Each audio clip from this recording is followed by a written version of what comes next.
ఐటీలో ఎంట్రీ కావాలా? Trainee software engineer గా అజా కోడింగ్ ట్యూటర్ లో 2 వీక్స్ ట్రయల్ పీరియడ్ లో వెంటనే చేరండి. నమస్తే విజయ పెద్దన గారు. నమస్తే ఉషా. భార్యాభర్తల జీవితం అనేది నూరేళ్ల పంట అని చెప్తూ ఉంటుంటారు. వివాహ బంధం అనేది ఒకరికొకరు తోడుగా ఉండాలని నిశ్చయించాలని కూడా చెప్తూ ఉంటుంటారు. కొన్ని సందర్భాల్లో మనిషి అనుకోని సందర్భాలు చేజారిపోతూ ఉంటుంటారు. చాలామంది చిన్న వయసులోనే ఒంటరి లైఫ్ని లీడ్ చేయాల్సిన పరిస్థితి వస్తూ ఉంటుంది.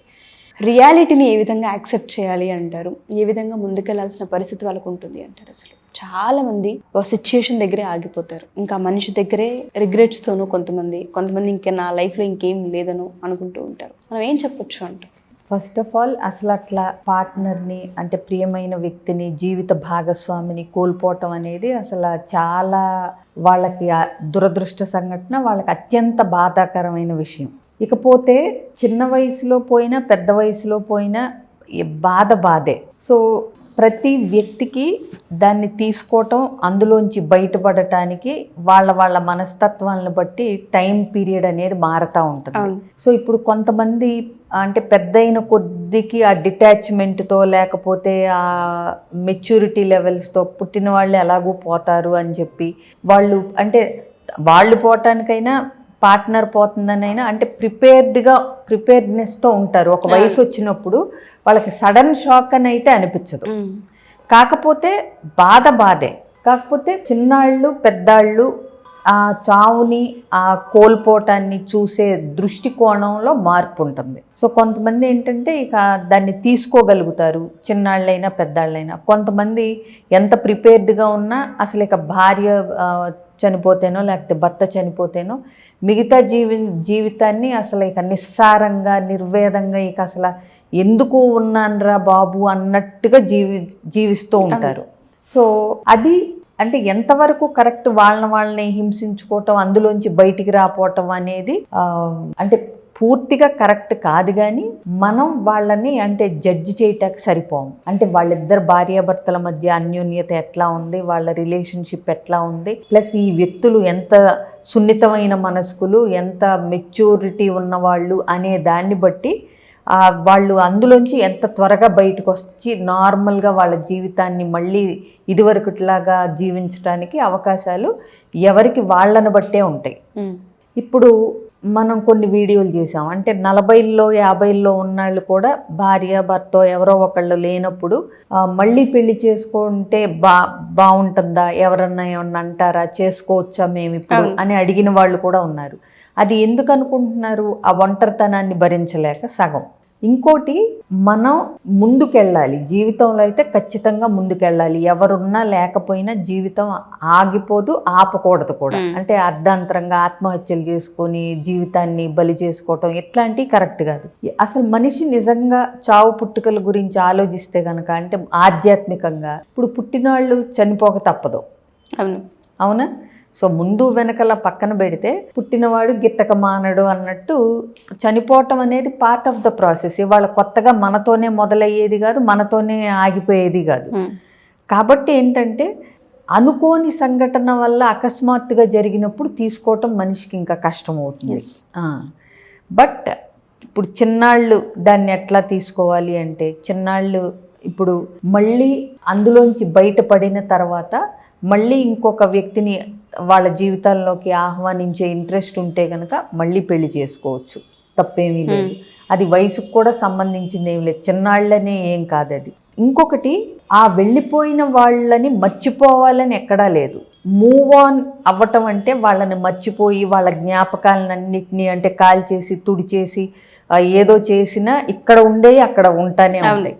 కాకపోతే వాటన్నిటిని ప్రతిసారి కంటికి కనపడకుండా పెట్టుకోవచ్చు, అది వేరే విషయం.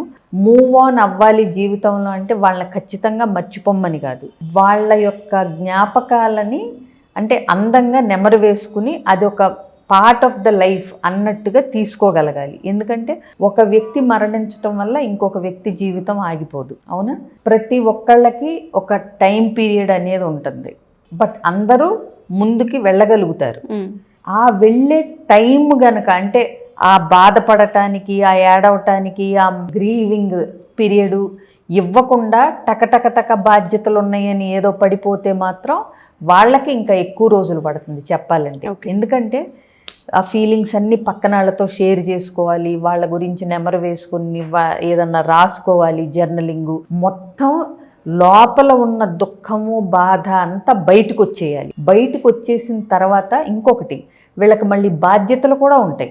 ఇప్పుడు పిల్లలు ఉంటే బాధ్యతలు ఉంటాయి, తల్లిదండ్రులు ఉంటే బాధ్యత ఉంటుంది. ఒక్క వ్యక్తితో లేరు అని చెప్పి వాళ్ళ వెనకాలే వెళ్ళిపోదాము అని అనుకుంటే గనక బాధ్యతల్ని విస్మరించినట్టే అవుతుంది. అసలు ఫస్ట్ ఆఫ్ ఆల్ నీ బాధ్యతే నీకుంది, ఎవరు లేకపోతే కూడా.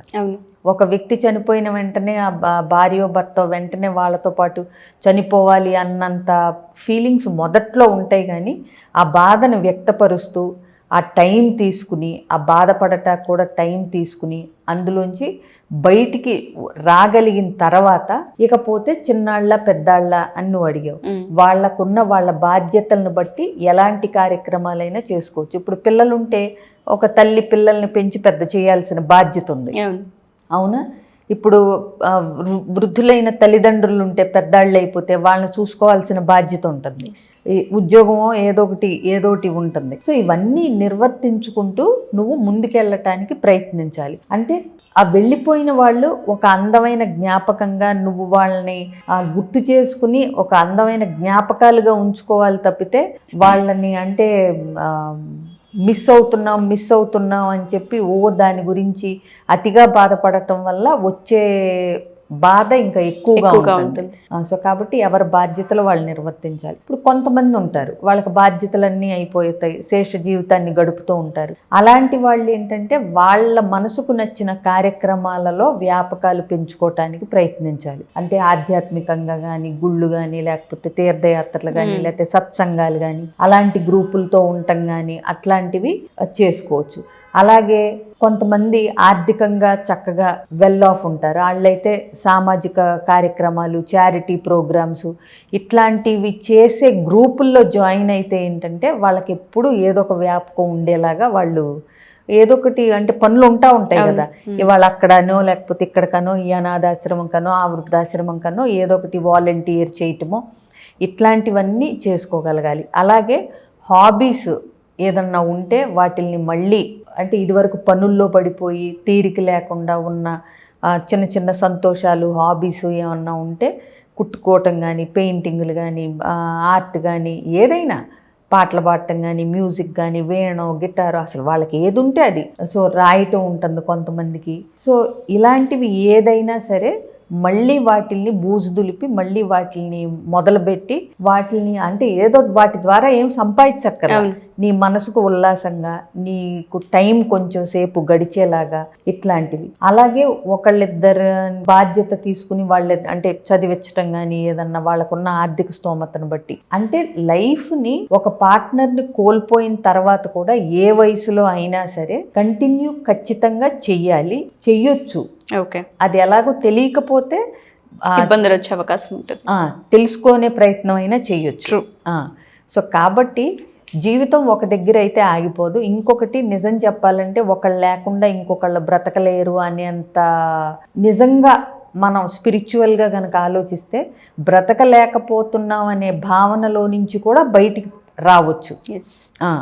ఎందుకంటే అంతటి ఉదాత్తమైన కార్యక్రమాలను మనం చేపట్టి వాళ్ళ పేరు మీద కూడా మనం వాళ్ళ సంస్మరణార్థం కూడా మంచి పనులు చేస్తున్నాం అనుకోండి, వాళ్ళని ఇంకా ఇక్కడ బ్రతికించినట్టే. ఎంతో మంది హృదయాల్లో, ఎంతో మంది జీవితాల్లో వాళ్ళ పేరు మీద మనం చేసే కార్యక్రమాలు, తద్వారా వాళ్ళు మనతో ఉన్నట్టుగా మనం ఫీల్ అవుతాం. అలాగే జనాల మనసుల్లో కూడా వాళ్ళు చిరస్థాయిగా నిలిచిపోయేలాంటి ప్రయత్నం కూడా చెయ్యొచ్చు. ఎగ్జాక్ట్లీ.